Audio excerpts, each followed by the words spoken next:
কয়েকদিন পর আবারও চলে এসেছি নতুন এক ভিডিও নিয়ে। আজকে আমি বানিয়ে দেখাবো ডিমের এক নতুন রেসিপি। এই রেসিপির স্বাদ যে কোনো খাবারের সাথে একেবারে অতুলনীয়। আর আমার ভিডিওগুলো যদি ভালো লেগে থাকে তাহলে অবশ্যই আমার চ্যানেলটা সাবস্ক্রাইব করবেন।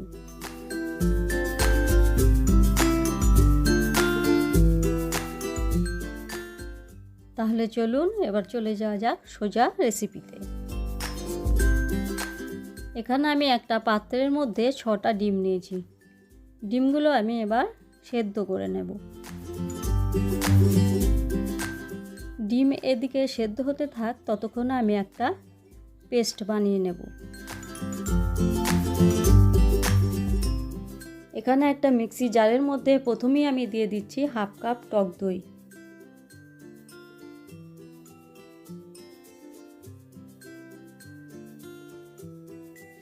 এরপর দিয়ে দিচ্ছি 1 মুঠো মতো ধনেপাতা কুচি।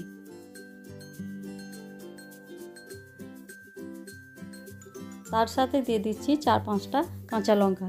এটা দিয়ে একটা পেস্ট বানিয়ে নেব।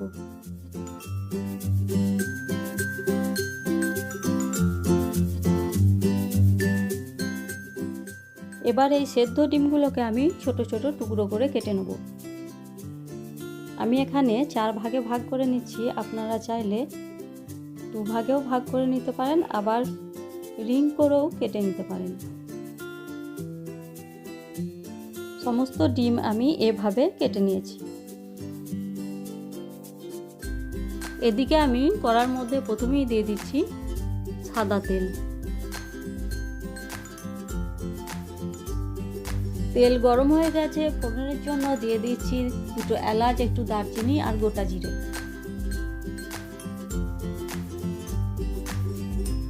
ফোড়ন ভাজা ভাজা হয়ে গেলে প্রথমেই দিয়ে দিচ্ছি কুচো করে রাখা পেঁয়াজ।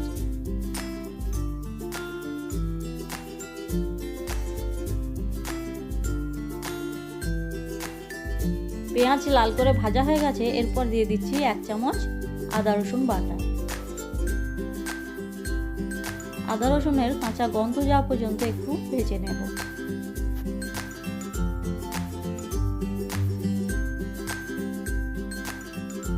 আদা রসুন ভালো করে কষানো হয়ে গেছে, এরপর দিয়ে দিচ্ছি 1 টিস্পুন করে হলুদ গুঁড়ো আর লঙ্কা গুঁড়ো, 1/2 টিস্পুন করে জিরে আর ধনে গুঁড়ো।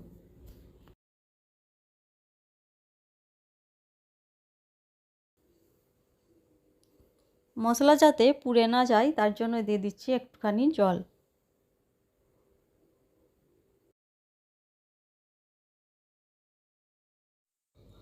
অল্প একটু কষিয়ে নেওয়ার পর দিয়ে দিচ্ছি 1 চামচ নুন আর অল্প একটু চিনি।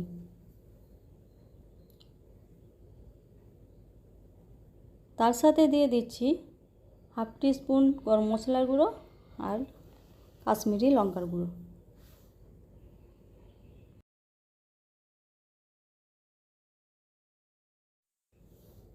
সব কিছু ভালো করে কষিয়ে নেওয়ার পর যে পেস্টটা বানিয়ে রেখেছিলাম এবার সেটা দিয়ে দিচ্ছি। এই পেস্টটার মধ্যে টক দই দেওয়া আছে, তার জন্য অবশ্যই গ্যাসের ফ্লেমটা লো হিটে দিয়ে এই মশলাটা এবার কষিয়ে নিতে হবে।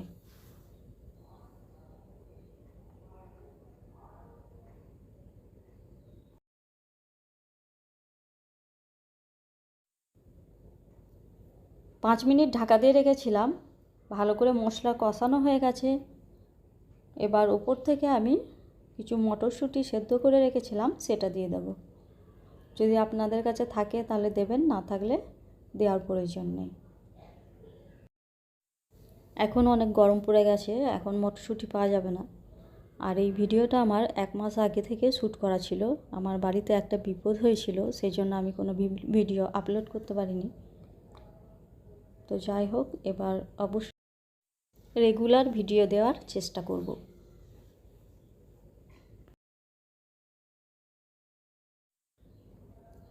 সব কিছু খুব ভালো করে কষানো হয়ে গেছে। এবার এর মধ্যে দিয়ে দিচ্ছি 1 বাটি মতো জল।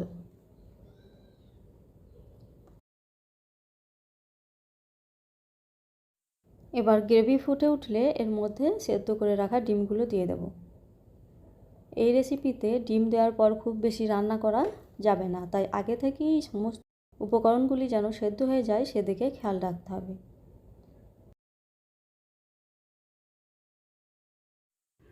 ঝোল ফুটে উঠেছে, এরপর এর মধ্যে সেদ্ধ করে রাখা ডিমগুলো দিয়ে দিচ্ছি।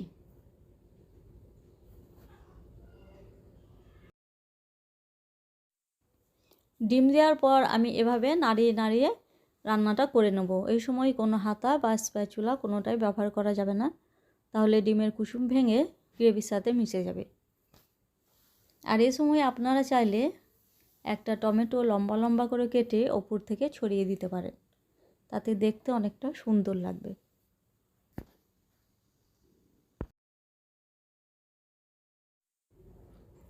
এবার ঢাকা দিয়ে 5 মিনিট রান্না করে নেব।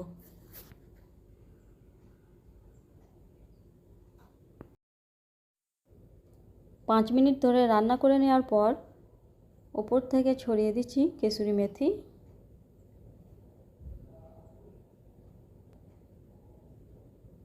আর দিয়ে দিচ্ছি ধনেপাতা কুচি।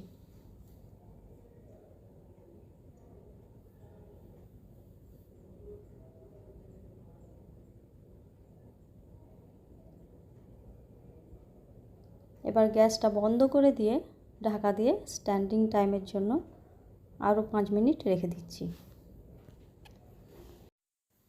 এবার সমস্ত রান্নাটা আমি একটা প্লেটের মধ্যে ঢেলে নিচ্ছি।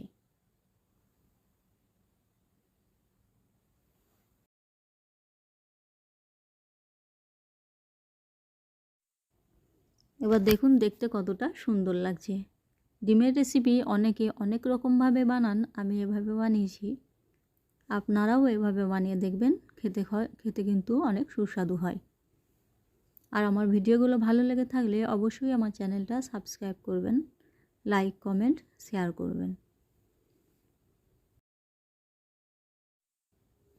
পরিবেশনের জন্য আমি অন্য একটা প্লেটের মধ্যে তুলে নিচ্ছি। রুটি বা পরোটা যে কোনো খাবারের সাথে এই ডিমের রেসিপির স্বাদ একেবারে অন্যরকম। আপনারাও এভাবে বানিয়ে কমেন্ট করে জানাবেন কেমন হয়েছে। আজকে এই পর্যন্ত, ধন্যবাদ।